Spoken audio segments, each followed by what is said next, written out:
amazes me how anybody comes up with that kind of, what everybody does individually as, singers and players and lyricists, and it's just fascinating. I'm going to talk a little bit about how I wrote this song. The music was written, but it was my job to write the lyrics, and I couldn't come up with anything. It was just stuck. Ever happened to anybody else?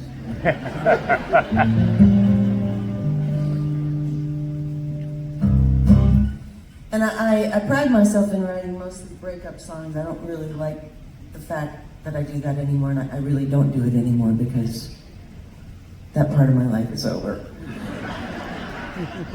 But I thought, well, maybe this should be one, and I know that wasn't working either. So I'm sure we all have things that we do to try to, nudge ourselves out of some block, or when things aren't flowing.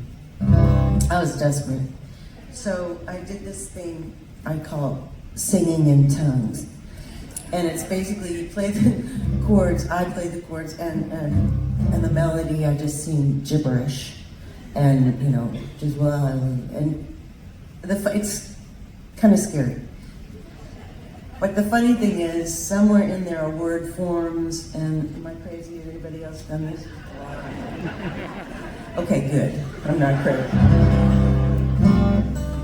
In this case, it was down to the wire record we were making, and I had to get these lyrics done, and it was the night before the last day we had to do it, and I went back home and I fully intended to work on this song, and then I turned on the television, because that's what a good writer does.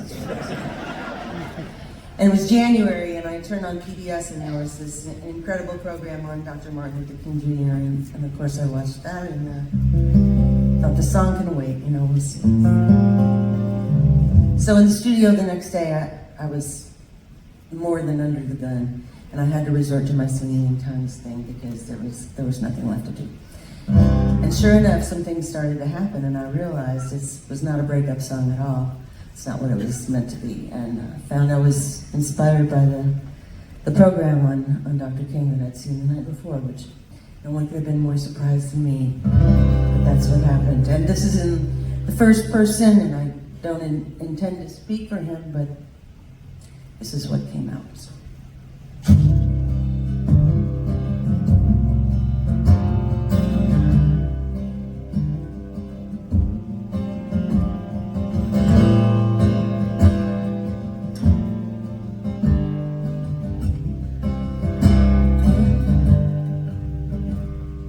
Before you